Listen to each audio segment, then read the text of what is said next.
بسم اللہ الرحمن الرحیم ایاک نعبد و ایاک نستعین۔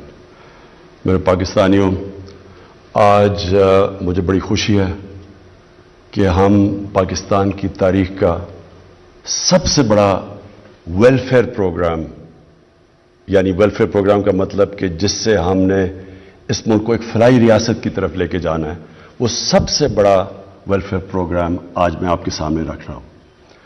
میں آج خاص طور پہ خراج تحسین پیش کرنا چاہتا ہوں ہماری احساس کی جو ٹیم ہے، جس نے 3 سال لگائے سارے ملک میں ڈیٹا بنانے کے لیے کہ جس سے ہمیں پتہ چلے کہ ہر خاندان جو پاکستان میں ان کی کیا حیثیت ہے، کیا ان کے حالات کیا ہیں، اور یہ بڑا مشکل کام تھا۔ 3 سال ہمیں لگے یہ پورا ڈیٹا بنانے کے لیے۔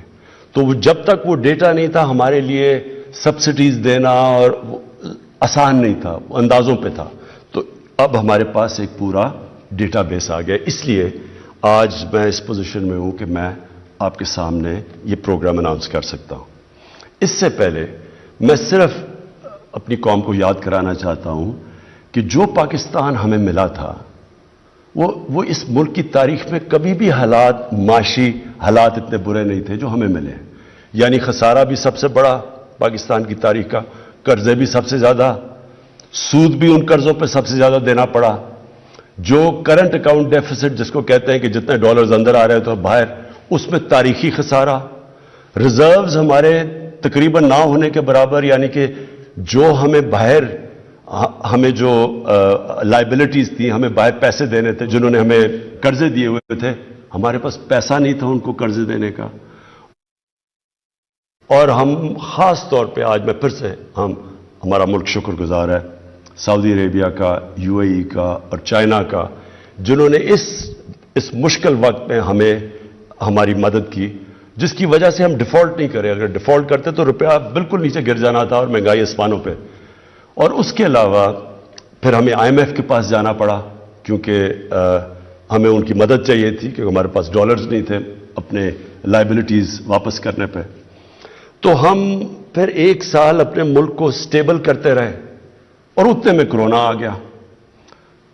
اب کرونا کا آپ کو ایک چیز سمجھنی ہے، 100 سالوں میں دنیا میں اتنا بڑا بحران نہیں آیا جتنا یہ کرونا لے کے آیا، اور اس سے پاکستان ہی نہیں متاثر ہوا، ساری دنیا متاثر ہوئی، اور خاص طور پہ غریب ملک متاثر ہوئے، امیر ملکوں میں بھی غریب لوگ متاثر ہوئے۔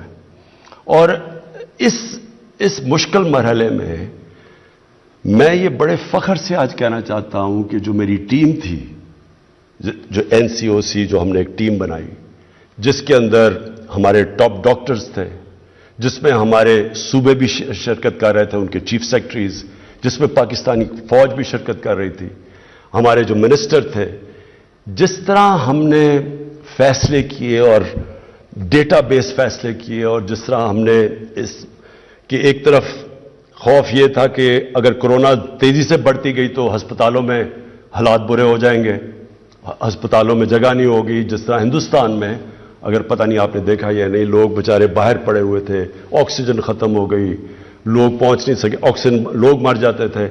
تو ایک طرف وہ خوف تھا، اور دوسری طرف اگر آپ جب لاک ڈاؤن کرتے ہیں، اپنی معیشت کو بند کرتے ہیں، تو اس سے وہ ساری معیشت تباہ ہو جاتی ہے، فیکٹریاں بند، سب کچھ ہو جاتا ہے۔ تو اس کے بیچ میں جو راستہ تھا، جو راستہ پاکستان نے لیا، اس میں بہت بڑی ایک کنٹریبیوشن تھی، جس طرح ہماری NCOC نے، جس طرح ہم نے فیصلے کیے، اور اس میں بڑی رسک بھی تھی، کیونکہ جب ہندوستان میں نریندر مودی نے بند کر دیا، کرفیو لگا دیا ہندوستان میں، تو میرے پہ بڑا پریشر ڈالا گیا کہ جی دیکھیں آپ نہیں کر رہے، آپ کے اوپر FIR کر دینی چاہیے، لوگ مر جائیں گے یہاں۔ لیکن مجھے بڑا آج فخر ہے کہ ہم وہ ملک ہیں جس کو انٹرنیشنلی اکنالج کیا گیا کہ وہ ملک ہے جس نے چند ملکوں میں سے سب سے بہترین طریقے سے اس مشکل مرحلے سے نکلا۔ اور اس میں ہم اپنی بات تو کیا کریں، اس میں ورلڈ بینک کی سٹیٹمنٹ ہے، اس میں ورلڈ ہیلتھ آرگنائزیشن نے پاکستان کی مثال دی ہے، اس کے اندر ورلڈ اکنامک فورم انہوں نے پاکستان کی تعریف کی کہ جس طرح ہم نے یہ بیلنس کیا. اور پھر اکانومسٹ میگزین اس نے کہا کہ پاکستان تیسرے نمبر پہ وہ ملک تھا جس نے سب سے بہترین طریقے سے نکل کے حالات کو نارمل کر لیا. اور مجھے فخر یہ ہے کہ آج اگر آپ دیکھیں ہندوستان کے حالات دیکھیں جو جس طرح وہاں غربت بڑھی اور جس طرح ان کی اکانومی -7% پہ پہنچ گئی، اس میں ذرا میں صرف بتانا چاہتا ہوں کہ پاکستان کی پرفارمنس اس میں کیا تھی. امریکہ نے، یونائٹڈ اسٹیٹس نے، جب انہوں نے لاک ڈاؤن لگایا اور ان کی معیشت نیچے چلی گئی تو انہوں نے $4,000 ارب خرچ کیا اپنی معیشت کو ڈیمانڈ اٹھانے کے لیے. پاکستان جس کی امریکہ کی 33 کروڑ آبادی ہے اور ہماری 22 کروڑ، ہم نے ٹوٹل پیسہ $8 ارب خرچ کیا جس سے ہم نے اپنی معیشت کو بچایا. تو میں اس میں ذرا صرف آپ کو بتانا چاہتا ہوں کہ ہم نے کیا کیا قدم اٹھائے. ہمیں سب سے بڑا خوف یہ تھا کہ لوگ بے روزگار ہو جائیں گے. اگر کاروبار ٹھپ ہو جائے تو لوگ بے روزگار ہوں گے، اور جب لوگ بے روزگار تو غربت بڑھے گی. تو اس لیے ہم نے وہ جو لاک ڈاؤن سے ہم بچتے رہے، ہم نے چھوٹے lockdown, smart lockdown, لیکن وہ اپنی بالکل اکانومی بند نہیں کی. اور ہم نے خاص طور پہ اپنی زراعت کو بچایا اور ہم نے کسی سٹیج پہ ان کو بند نہیں ہونے دیا. اور دوسرا ہم نے کنسٹرکشن کو بچایا، کیونکہ شہروں میں سب سے زیادہ جو لوگ روزگار دیتا ہے وہ کنسٹرکشن انڈسٹری دیتی ہے. اور پھر ہم نے ایکسپورٹس کو پوری بچانے کی کوشش کی، کیونکہ اگر ایکسپورٹس بند ہو جاتی ہمارا ڈالر کم ہونے تھے اور روپے نے گر جانا تھا. تو میں صرف پہلے اپنی زراعت کا بتانا چاہتا ہوں کہ اللہ کا کرم ہماری پالیسی سے کیا ہوا. آج ہماری جو چاول کی گروتھ ہے، جو جتنی تیز سے وہ بڑھا ہے، وہ 13.6% ہے. ہماری مکئی 8% زیادہ بڑھی. ہماری جو گنا ہے وہ 22% زیادہ بڑھا ہے. جو گندم ہے وہ 8%. یہ سب ریکارڈ ہوا ہے پاکستان کے اندر. اور جو پچھلے سال ہماری کاٹن فیل ہو گئی تھی اس میں اس سال 81% گروتھ ہوئی ہے. اور جو اضافی پیسہ گیا ہے ہمارے زراعت کے اندر وہ 1100 ارب روپیہ گیا ہے. اور اس سال آپ یہ سمجھیں کہ اگر کسانوں کا حالات اچھے ہیں تو وہ کیسے ہمیں پتہ چلتا ہے کہ کسانوں کے وہاں خوشحالی آئی ہے. ریکارڈ موٹر سائیکل کی سیل ہوئی ہے پاکستان کی تاریخ میں، اور ٹریکٹر کی ریکارڈ سیل ہوئی ہے. اور اس کے علاوہ جو یوریا ہے، یوریا 23% زیادہ استعمال ہوا ہے. اس کا مطلب کہ حالات اچھے، اور انشاءاللہ جب کسان خوشحال ہوتا ہے تو اس سے ملک کی پیداوار بڑھتی ہے اور ملک کا فائدہ ہوتا ہے. دوسری چیز جو ہماری ہاؤسنگ تھی، ہم نے کنسٹرکشن کے لیے کیا. کنسٹرکشن میں اس وقت 600 ارب روپے کے پروجیکٹس چل رہے ہیں کیونکہ ہم نے کنسٹرکشن کو انسینٹیوائز کیا. پھر ہمارا جو انڈسٹری ہے، اصل تو دولت ملک کی تب بنتی ہے جب اس کی ملکی انڈسٹری اٹھے. تو پہلے تو میں آپ کو یہ بتا دوں کہ لارج سکیل مینوفیکچرنگ بڑی دیر کے بعد پاکستان میں پچھلے 3 مہینے میں تقریباً 13% اس میں گروتھ ہوئی ہے. اس کا مطلب ملک کی دولت میں بھی اضافہ، اس کا مطلب روزگار بھی زیادہ. لیکن میں اور انڈسٹریز بتا دوں کہ انجینئرنگ کے اندر 350% کہ ان کے پروفٹس کے اندر بڑھا ہے، ان کا نفع بڑھا ہے 350 ارب روپیہ. ٹیکسٹائل میں 163% اضافہ ہوا ہے ان کے پروفٹس کے اندر. گاڑیوں میں 131% اضافہ ہوا ہے. سیمنٹ میں 113% اضافہ ہوا ہے. اور آئل اور گیس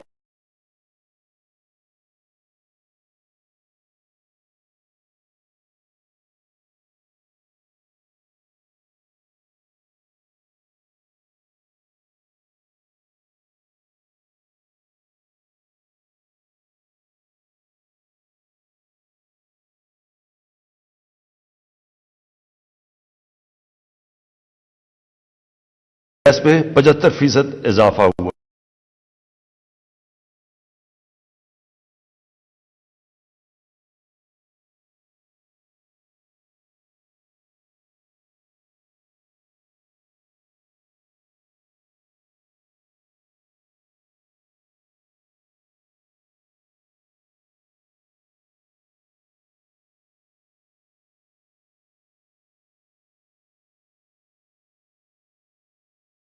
40% اضافہ ہوا آئی ٹی کے اندر، اور اس سال لگ رہا ہے کہ 75% ہماری آئی ٹی کے اندر گروتھ ہو رہی ہے. تو یہ ہمارے یوتھ کے لیے بڑی خوشائن چیز ہے. لیکن اب میں جو ایشو ہے اس کی طرف آنا چاہتا ہوں کہ جو مہنگائی کا مسئلہ ہے، اور مہنگائی کا واقعی مسئلہ ہے. اور میں اپنے جو ہمارے میڈیا میں بھی لوگ بیٹھے ہیں، اپوزیشن کا تو خیر ہمیں پتہ، ان کا تو کام ہے اور ہونا بھی چاہیے کہ تنقید کرنا گورنمنٹ پہ. میڈیا کا بھی کام ہے، تنقید کرتے ہیں، اور تنقید سے معاشرے کو فائدہ ہوتا ہے، کنسٹرکٹیو کرٹیسزم سے. لیکن میں صرف میڈیا کو چاہتا ہوں کہ تھوڑا بیلنس کریں کہ کیا ہماری گورنمنٹ کی وجہ سے کتنی مہنگائی بڑھی ہے، اور کیونکہ ہم ایک دنیا کا حصہ ہیں، جو دنیا میں جو ہو رہا ہے اس کی وجہ سے ہمیں کتنا نقصان ہوا ہے، ہمارے لوگوں کے اوپر کتنا بوجھ پڑا ہے. تو ایک بلومبرگ کموڈٹی انڈیکس ہے، اور میں اپنے جو ہمارے نوجوان ہیں وہ تو اپنے موبائل فون کے اوپر گوگل کر سکتے ہیں، لیکن میں اپنے میڈیا کے لوگوں کو بھی کہنا چاہتا ہوں. اس کے مطابق ایک سال میں 50% اضافہ ہوا ہے کموڈٹی پرائسز میں. پاکستان کے اندر جو انفلیشن ہے، جو مہنگائی ہے، وہ 9% ہے. انٹرنیشنلی بلومبرگ کے انڈیکس کے مطابق 50% اضافہ ہوا ہے. میں اور ملکوں کا بتا، مثلا ترکی ہے، ترکی کے حالات ہمارے سے بہت بہتر تھے. ترکی میں مہنگائی 19% ہے آج ان کی جو کرنسی ہے، ہم کہتے ہیں نا ہمارا روپیہ گرا ہے، ان کا 35% ان کی کرنسی نیچے گری ہے. امریکہ کے اندر 2008، امریکہ اور یورپ کے اندر 2008 کے بعد سب سے زیادہ مہنگائی ہوئی ہے. اب چائنا، اس کا جو پروڈیوسر پرائس انفلیشن ہے، پروڈیوسر پرائس انفلیشن، وہ 26 سال میں سب سے زیادہ اس کی مہنگائی اوپر گئی ہے. اور جرمنی میں 50 سال کے بعد سب سے زیادہ مہنگائی ہوئی ہے جرمنی کے اندر. گیس کے اوپر آ جائیں، کیونکہ ابھی سردیاں آ رہی ہیں اور ہمیں گیس کا مسئلہ آنے والا ہے. گیس پہ آ جائیں. امریکہ کے اندر 116% تک نیچرل گیس کے اندر قیمتیں بڑھی ہیں. یورپ میں 300% تک گیس کی قیمتیں بڑھی ہیں. اور پاکستان میں جو آپ کے گھروں میں گیس جا رہی ہے اس کی کوئی قیمت نہیں بڑھی. قیمت تو بڑھ رہی ہے وہ جو ہم باہر سے گیس امپورٹ کر رہے ہیں. اب اس کا میں پھر سے کہتا ہوں کہ ہم اس کا کیا کریں؟ جو انفلیشن باہر سے آ رہی ہے، اگر تو اللہ کرے کہ ہمارے ملک میں یہ ساری چیزیں ہوں تو اب ہم اور قیمتیں نیچے لے جائیں. لیکن باہر سے بھی جو آ رہی ہیں چیزیں، اس میں ذرا ایک چیز یاد رکھیں کہ جو فریٹ ہے، جو سمندر سے جو کشتیوں میں سامان آتا ہے پاکستان میں، 350% فریٹ کے اندر اضافہ ہوا ہے. اس میں اب پاکستان کیا کر سکتا ہے؟ پھر تیل پہ آ جائیں. اصل میں جب تیل مہنگا ہوتا ہے تو ساری چیزیں مہنگی ہو جاتی ہیں. اب تیل پچھلے 3-4 مہینے میں تیل کی قیمت 100% بڑھ گئی ہے. یعنی تیل تھا $42 کا، آج وہ پہنچ گیا $85 کے اوپر. ہمارے ملک میں کتنی بڑی ہے تیل کی قیمت؟ 33%. انٹرنیشنلی 100% بڑی ہے. اب ذرا یہ بھی ذرا دیکھ لیں کہ ہمارے جو ساتھ ساتھ ملک ہیں جدھر بلکہ غربت ہمارے سے بھی زیادہ ہے، بنگلہ دیش اور ہندوستان میں. آج ہندوستان کے اندر تیل کی قیمت ہے $250 لیٹر. بنگلہ دیش میں تیل کی قیمت ہے $200 لیٹر. پاکستان میں تیل کی قیمت ہے $138 لیٹر. یہ کیوں کم ہے؟ کیونکہ ہم نے جو لیویز لگتی ہیں، یعنی جو ٹیکس لگتا ہے، وہ سارے ہم نے کم کرتے گئے تاکہ لوگوں کے اوپر بوجھ نہ پڑے. اگر ہم جس طرح انٹرنیشنل قیمتوں میں اضافہ تھا اسی طرح ہم کرتے، یا جو پچھلی گورنمنٹ نے ٹیکسز لگائے ہوئے تھے، تو آج ہمیں 450 ارب مزید اس گورنمنٹ کو فائدہ ہونا تھا. وہ ہم نے اپنے پیٹ کاٹ کے، تو اس لیے تاکہ لوگوں کے اوپر بوجھ نہ پڑے. تو جب آپ کہتے ہیں جی پٹرول مہنگا ہو گیا، اس وقت پاکستان سب سے، سوائے وہ ملک جن ملکوں کے اندر تیل نکلتا ہے، سوائے ان ملکوں کے جو امپورٹ کرتے ہیں، پاکستان میں سے سب سے سستا ملک ہے پیٹرول میں. لیکن میں آج آپ کو کہہ رہا ہوں کہ ہمیں پٹرول بڑھانا پڑے گا، کیونکہ ہم اگر پیٹرول نہیں بڑھاتے تو ہمارا خسارہ بڑھتا جا رہا ہے، اور خسارہ آگے بوجھ پڑا ہوا ہے ہمارے قرضوں کے اوپر جن کا سود دینا پڑتا ہے، تو ہمیں تھوڑا پیٹرول کی قیمت بڑھانی پڑے گی، میں آج آپ کو کہہ رہا ہوں۔ لیکن ابھی بھی ہندوستان سے ذرا صرف مقابلہ کر لیں کہ 250 روپے لیٹر آج ہندوستان میں پیٹرول بک رہا ہے اور بنگلہ دیش میں 200 روپے لیٹر، تو آپ ذرا خود ہی مقابلہ کر لیں کہ پاکستان میں آج 138 روپے کا بک رہا ہے۔ اب آٹے کے اوپر آ جائیں۔ آج اگر آپ دنیا کی ایوریج نکالتے ہیں کہ دنیا میں ایوریج پہ آٹا کتنے کا بک رہا ہے، تو آپ کو حیرت ہوگی یہ سن کے کہ پاکستان میں اس سے آدھی قیمت پہ آٹا بک رہا ہے۔ آج اگر ہندوستان اور بنگلہ دیش سے آپ مقابلہ کرتے ہیں تو ہندوستان میں 83 روپے کے جی پہ آٹا بک رہا ہے، اور وہ بنگلہ دیش میں بھی 83 روپے، پاکستان میں 60 روپے کے جی آٹا بک رہا ہے۔ میں یہ آپ کو اس لیے بتانا چاہتا ہوں کہ آپ یہ سمجھ جائیں کہ ہاں مہنگائی ہے، لیکن گورنمنٹ کی طرف بھی دیکھیں کہ ہم اپنی پوری کوشش کر رہے ہیں کہ آپ کے اوپر بوجھ نہ پڑے۔ اب دال مونگ یہ عام آدمی کھاتا ہے، اس میں بھی دیکھ لیں کہ ہمارے سے پھر سے زیادہ غربت ہے ہندوستان میں اور بنگلہ دیش میں۔ ہندوستان میں بک رہی ہے 338 روپے کی کے جی دال مونگ، بنگلہ دیش میں 334 روپے کی، اور پاکستان میں 162 روپے کی بک رہی ہے۔ لیکن میں یہ صرف اس لیے آپ کو بتایا کہ آپ سمجھ جائیں کہ ہماری کدھر مجبوری ہے۔ دال ہمیں زیادہ تر امپورٹ کرنی پڑتی ہے، تیل باہر سے منگوانا پڑتا ہے، گھی کی قیمت تقریباً دگنی ہو گئی ہے، جو پام آئل ہے وہ تقریباً باہر دگنا ہو گیا، وہ ہمیں باہر سے لانا پڑتا ہے۔ تو اس میں ہم کیا کریں؟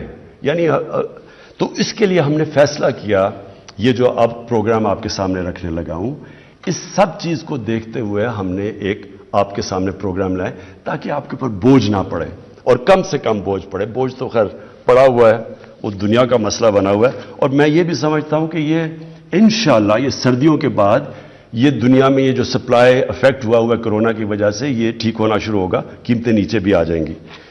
لیکن ہم اب آپ کے سامنے ایک پیکج لے کے آ رہے ہیں، اور وہ پیکج ہے 2 کروڑ خاندانوں کے لیے، اور وہ افیکٹ کرے گا تقریباً 13 کروڑ پاکستانیوں کو۔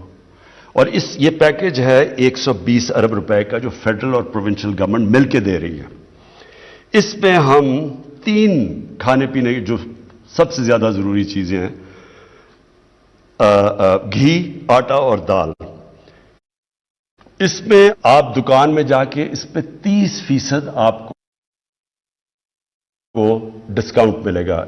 ہم 30% سبسڈی دے رہے ہیں گورنمنٹ، اور یہ 120 ارب روپے کی سبسڈی ہے، اور یہ انشاءاللہ اگلے 6 مہینے تک ہے، تاکہ یہ جب مشکل وقت نکل جائے تو اس میں آپ کو 30% آپ کو اس میں بچت ہوگی جب آپ جا کے یہ 3 چیزیں خریدیں گے۔ یہ جو ہمارا پیکج ہے انشاءاللہ اگر ہمارے جس طرح ہمارا ٹیکس بڑھتا جا رہا ہے، ہمارے پاس اگر اللہ ہمارے حالات بہتر کرے تو یہ ہم مزید آگے بھی بڑھا سکتے ہیں، لیکن ابھی مجبوری میں یہ ہم لے کے آ رہے ہیں۔ اب اس کے علاوہ آپ کو پتا ہونا چاہیے کہ احساس کا اس کے علاوہ 260 ارب روپے کے احساس کے پروگرام چل رہے ہیں، اور یہ بھی صرف اور صرف یہ 1 کروڑ 20 لاکھ خاندانوں کے لیے 260 ارب روپے کے ہمارے جو پروگرام ان کے لیے ابھی بھی چل رہے ہیں، یہ اس کے اوپر پیکج دیا جا رہا ہے۔ اس کے بعد جو دوسری چیز ہم لے کے آ رہے ہیں وہ بھی ایک پاکستان کی تاریخ میں ایک پہلی دفعہ اتنا بڑا پروگرام ہے، کامیاب پاکستان۔ کامیاب پاکستان کے اندر ہم کیا کر رہے ہیں؟ ہم نے 1400 ارب روپے کی فنڈنگ رکھی ہے، اس میں 1400 ارب روپے کبھی پاکستان کی تاریخ میں اپنے کمزور طبقے، اور کمزور طبقے کا مطلب یہ ہے 40 لاکھ خاندانوں کے لیے ہم لے کے آ رہے ہیں۔ 40 لاکھ خاندانوں کے لیے ہم نے یہ ایک سود کے بغیر قرضوں کا پروگرام لے کے آ رہے ہیں، تاکہ سود ان لوگوں کو ہم اوپر اٹھا سکیں۔ تو اس کے اندر سب سے پہلے گھر بنانے کے لیے سود کے بغیر آپ کو قرضے دیے جائیں گے۔ یہ جو 40 لاکھ خاندان ہیں، آپ اپنا گھر بنا سکیں گے سود کے بغیر قرضے لے کے۔ پھر اگر کسان ہے تو اس کو 5 لاکھ کا قرضہ ملے گا سود کے بغیر، اپنا وہ جو بھی اپنی زمین پہ انویسٹ کر سکے۔ شہروں کے اندر کاروبار چلنے کے لیے آپ کو قرضہ دیا جائے گا سود کے بغیر 5 لاکھ کا۔ پھر ایک خاندان میں ایک فرد کے لیے اسکل ٹریننگ کروائی جائے گی تاکہ اس کو کوئی ہنر سیکھے، تاکہ وہ اپنے پیر پہ کھڑا ہو سکے، اپنے ساری خاندان کی بھی مدد کر سکے۔ اس کے ساتھ کنیکٹڈ ہے کامیاب جوان پروگرام۔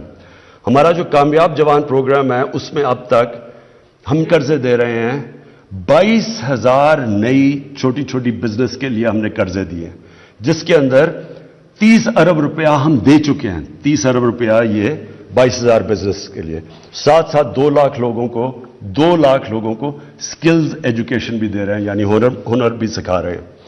اور اس کے ساتھ بھی کنیکٹڈ ہے پاکستان کی تاریخ کا سب سے بڑا اسکالرشپ پروگرام۔ اور یہ اس لیے امپورٹنٹ ہے کہ یہ اگر کوئی چیز بھی ہمارے نچلے طبقے کو، کمزور طبقے کو اٹھا سکتا ہے وہ ہے تعلیم۔ اور اس کے لیے کبھی اتنا بڑا پاکستان میں پروگرام نہیں ہے۔ 60 لاکھ اسکالرشپس اور اسکول سٹائپنڈز یہ ہم دے رہے ہیں، اور اس میں ہم 47 ارب روپیہ ہم خرچ کر رہے ہیں اس کے اوپر، اس بڑے پروگرام میں، جس میں صوبے بھی شامل ہیں۔ یہ ٹوٹل پروگرام کی میں بات کر رہا ہوں جس میں ہائر ایجوکیشن، صوبے ہم سب مل کے کر رہے ہیں۔ 60 لاکھ اسکالرشپس اور اسکول سٹائپنڈز یہ کبھی اس ملک کی تاریخ میں کبھی کسی گورنمنٹ نے نہیں دیا۔ اور آخر میں ہیلتھ کارڈ، میری شروع سے کوشش یہ تھی کہ اس ملک کے اندر جو سب سے ایک مشکل وقت ایک خاندان کے اوپر آتا ہے کہ اگر گھر میں بیماری ہو جائے اور ان کے پاس پیسہ نہ ہو علاج کروانے کے لیے، اسی لیے شوکت خانم بنا تھا۔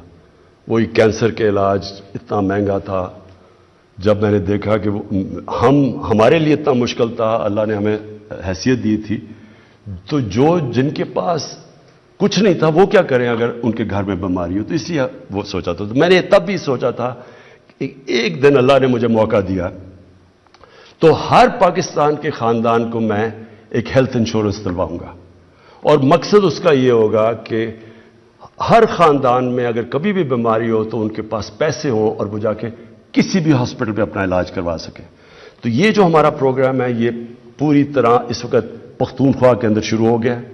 سارے پختونخوا کے خاندان اس وقت ان کے پاس ہیلتھ انشورنس ہے، اور وہ کسی گورنمنٹ ہاسپٹل میں 10 لاکھ روپے تک اپنا علاج کروا سکتے ہیں۔ اب یہ اسلام آباد کی ساری ایریا میں بھی شروع کر رہے ہیں ہم، اور تقریباً ہم کر چکیں گے اس 1-2 مہینے میں۔ اس کے بعد یہ پنجاب میں شروع ہو رہا ہے دسمبر کے آخر میں۔ مارچ تک سارے پنجاب کے خاندانوں کے پاس ہیلتھ کارڈ آ جائے گا، کسی بھی ہسپتال میں جا کے 7 سے 10 لاکھ روپے تک اپنا مفت علاج کروا سکیں گے۔ اور یہ جتنے بھی آزاد کشمیر جدھر ہماری گورنمنٹس ہیں، یہ پروونشل گورنمنٹس کر رہی ہیں۔ گلگت بلتستان میں کر رہی ہے، میں نے جو ہماری کولیشن گورنمنٹ ہے بلوچستان میں، میں نے کل چیف منسٹر سے بات کی کہ وہ بھی وہاں سے شروع کریں اپنا پروگرام، اور انشاءاللہ مارچ تک ہمارے جتنے سندھ، کیونکہ ان کی اپنی گورنمنٹ ہے، میں تو ان کو بھی کہوں گا سندھ کو کہ وہ شروع کریں یہ پروگرام، کیونکہ اس سے بڑی نعمت ایک عام شہری کے لیے نہیں ہو سکتی، اور خاص طور پہ جو کمزور طبقہ ہوتا ہے۔ میں اپنے انڈسٹریلسٹ اور جو کنسٹرکشن انڈسٹری میں جتنے بڑے بڑے ہمارے سیٹ ہیں، میں آپ سب کو آج اپیل کرتا ہوں کہ جب آپ کا اتنا زیادہ نفع بن رہا ہے تو اس کے اندر ان کو شامل کریں، جو مزدور ہیں، جو آج کل کی مہنگائی میں مشکل میں ہیں، ان کی ضرور آپ تنخواہیں بڑھائیں۔ آخر میں میں آج پھر سے اپنی پہلے تو احساس کی ٹیم کو مبارک دیتا ہوں، کیونکہ بڑی مشکلوں سے یہ ڈیٹا بیس بنایا گیا، اور میں اپنی میڈیا کو پھر سے میں اپیل کرتا ہوں کہ جب آپ، یہ بڑا آسان ہے، جب یہ مشکل وقت ہے، ساری دنیا میں مشکل وقت ہے، تو آپ اگر امریکہ میں بھی کسی غریب گھر کے پاس لے جائیں کہ جی گیس بڑی مہنگی ہے، یا انگلینڈ میں تو چیزیں نہیں مل رہی کئی جگہ کیونکہ وہاں تو حالات اور طرح کے ہیں، تو وہ سارے کہیں گے اگر آپ مائک لے جائیں بڑا مشکل وقت ہے جی۔ لیکن یہ سمجھائیں کہ یہ کوئی پاکستان کے اندر مشکل وقت نہیں ہے، بلکہ ہم وہ ملک ہے جو بہت بہتر طرح سے نکلا ہوا ہے اس مشکل وقت سے۔ جس ملک کے حالات وہ تھے 3 سال پہلے اور آج اگر آپ دیکھیں تو اللہ کا خاص کرم ہے اس کے اوپر۔ اور جو اپوزیشن سڑکوں پہ نکلی ہوئی ہے کہ جی بہت مہنگائی ہوگی، تو میری صرف دو بڑے خاندانوں سے ایک ریکویسٹ ہے. میں آپ سے بلکہ ریکویسٹ کرتا ہوں کہ 30 سال میں جو آپ دو خاندانوں نے پیسہ چوری کر کے ملک سے باہر لے کے گئے ہیں، آدھا بھی آپ پیسہ پاکستان لے آئیں. میں آپ سے اپنی قوم سے وعدہ کرتا ہوں، سارے کھانے پینے کی چیزوں کی قیمتیں میں آدھی کر دوں گا. پاکستان پائندہ باد.